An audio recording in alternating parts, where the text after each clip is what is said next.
आजकल लेडी सूटों पर खुशनुमा और दीदा जेब कढ़ाई हुई होती है। ये कढ़ाई जिन मशीनों पर होती है, इन मशीनों की देखभाल भी एक हुनर है जो हर इंसान नहीं कर सकता।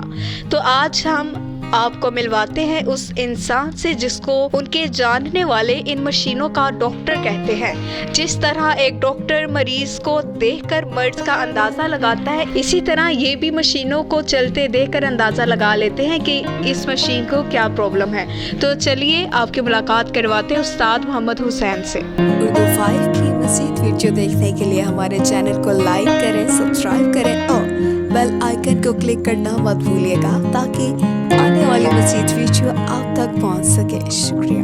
अल्हम्दुलिल्लाह, मुझे तो इस काम से वैसे इश्क है। A to Z मैं जो है ना मैकेनिक हूँ। कोई सी भी मशीन आ जाए मेरे आगे रख तो मैं कर लूँगा। मेरे पाँव के नाखून से लेकर सर के बाल तक आग लग गई थी। यहाँ पे मार्केट में बड़ी सिलाई जो जोकी वगैरह होती है वो करते हैं तो 200-300 रुपये लेते हैं। मैं इस मशीन को हाथ लगाने का 500 लेता हूँ। फ़ाखरा शरीफ है, बाबरा शरीफ की बहन है, उसकी मैं मशीनें सही करता रहा हूँ। फिर एक बीजी है उधर जो ड्रेस डिज़ाइनर भी हैं, उनकी मशीनें भी मैं जा के सही करता रहा हूँ।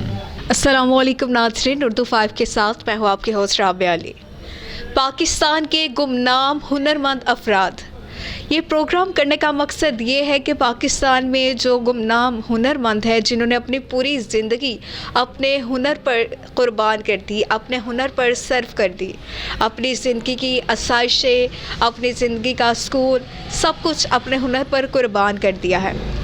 आज मैं आपको एक ऐसे इंसान से मिलवाऊंगी जिन्होंने अपना बचपन, अपनी जवानी और अब अपना बुढ़ापा जो है अपने हुनर पर कुर्बान कर रहे हैं। तो चलिए आपकी मुलाकात करवाते हैं उस्ताद मोहम्मद हुसैन जिन्होंने अपनी ज़िंदगी अपने हुनर के नाम की है।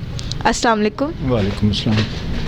फिर सबसे पहले तो आपने कब आगाज़ किया, आपकी तब उम्र क्या थी जब आपने इस काम का आगाज़ किया? मेरी उस टाइम तकरीबन कोई 16 साल उम्र थी। इस वक्त मेरी 60 साल उम्र है। तो आपने इसी काम का इंतखाब क्यों किया?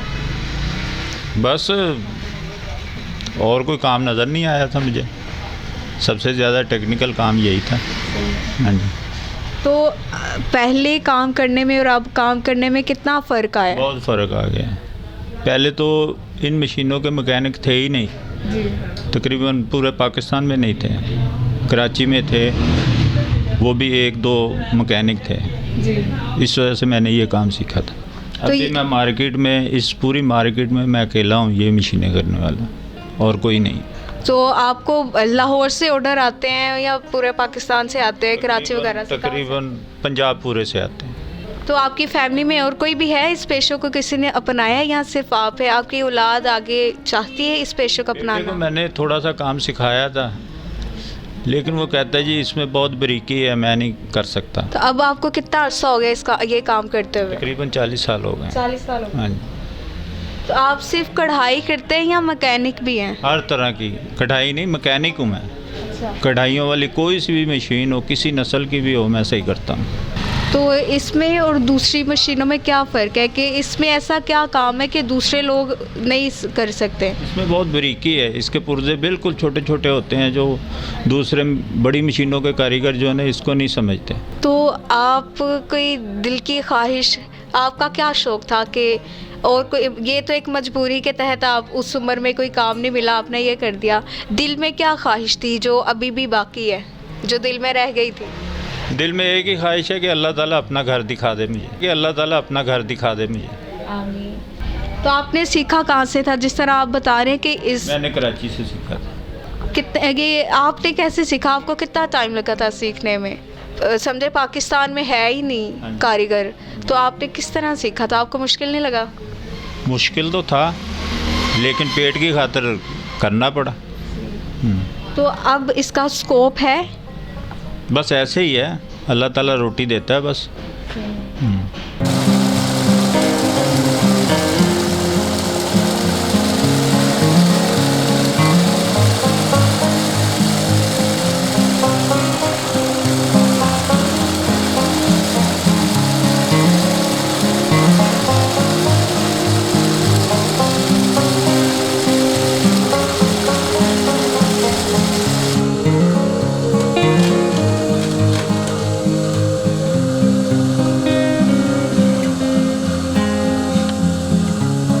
तो जो अभी लोग बच्चे इस काम में आए या नहीं, आपकी क्या राय है इस काम के हवाले से? क्योंकि आप तो उस्ताद हैं इन मशीनों के, इस मैकेनिक के, तो आप क्या समझते हैं कि बच्चे इस काम को आगे फैलाएं, काम में आए या नहीं?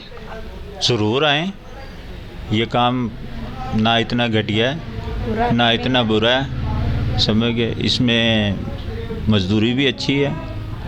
यहाँ पे मार्केट में बड़ी सिलाई जो जोकी वगैरह होती है वो करते हैं तो 200-300 रुपये लेते हैं। मैं इस मशीन को हाथ लगाने का 500 लेता हूँ। तो ये जो आजकल कोरोना के हालात हुए हैं उसका कितना असर हुआ है आपके काम बहुत पर? असर हुआ है। 3 माह तकरीबन हमारी दुकान बंद रही है। यहाँ तक कि मैं इधर आता था मार्केट में तो जो कस्टमर थे वो ढूंढते फिरते होते थे बेचारे, समझ गए। मैं फिर वो मशीन उनसे ले लेता था, लेके जाके घर जाके सही करके देता था। 3 माह मार्केट भी बंद रही, दुकान भी बंद रही, लेकिन मैं मार्केट में आता रहा हूँ। आप आते रहे? हाँ जी, मैं आता रहा हूँ। जो कस्टमर होते थे वो बेचारे ढूंढते फिरते थे, क्योंकि उनको और किसी जगह से, डिफेंस से, बड़ी बड़ी दूर से, तकरीबन कैंट एरिया के जितने भी आर्मी के अफसर वगैरह हैं वो उनकी बैग में मेरे पास मशीनें लेके आती हैं।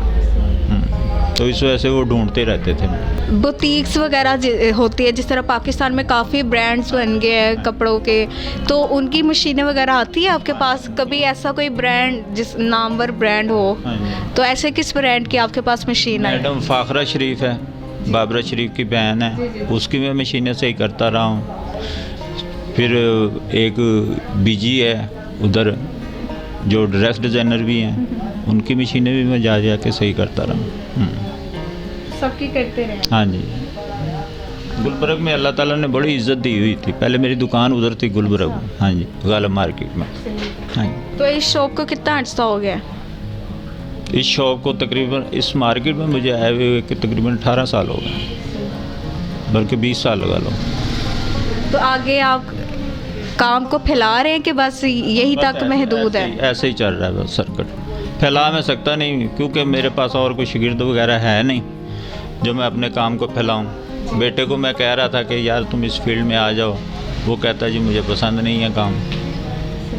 एक ही बेटा आपका? नहीं, मेरे माशाल्लाह 3 बेटे हैं। तो अभी आपके इस दुकान में कितने लोग काम करते हैं? 3 लोग हैं। 3। हाँ जी। तो आगे आपके बच्चे पढ़ रहे हैं कि वो भी इसी लाइन में हैं? नहीं, एक बेटे को मैंने काम सिखाया है, लेकिन वो कहता जी मैं इस फील्ड में नहीं जाना चाहता।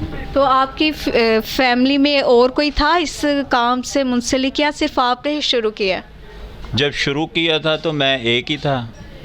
अब कुछ रिश्तेदारों ने काम शुरू किया है, मुझसे थोड़ा बहुत आज सीधा करके इधर मार्केट में काम करते हैं।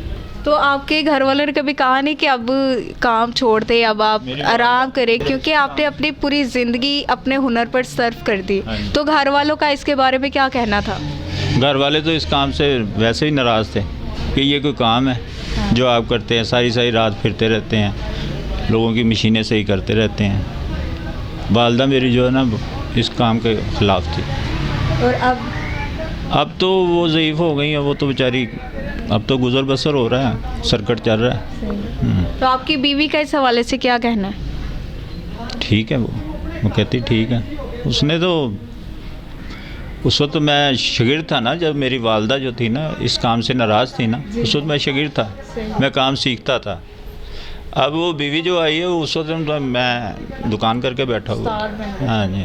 आजकल जो लोग हैं, आजकल के जो नस्ल है, वो इस काम, उनके लिए ये काम कैसा है? क्या वो इस काम में आए या इससे अलग काम अपनाएं? अल्हम्दुलिल्लाह मुझे तो इस काम से वैसे इश्क है। हाँ जी। मेरे बेटे ने मुझे यही बात कही थी। मैंने एक दिन उसे कहा कि चलो यार दुकान पे चलें। कहता पापा जी इस काम में क्या रखा है, छोड़ो।